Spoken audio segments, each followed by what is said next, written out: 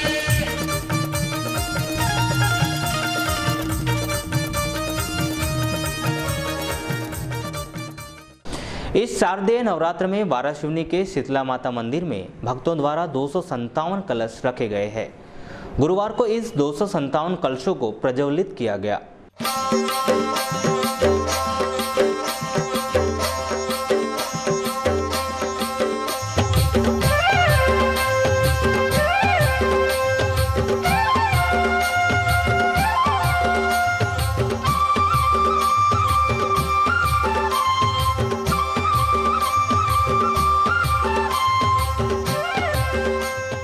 लीला भवन ये कौन सा मंदिर है? शीतला माता मंदिर।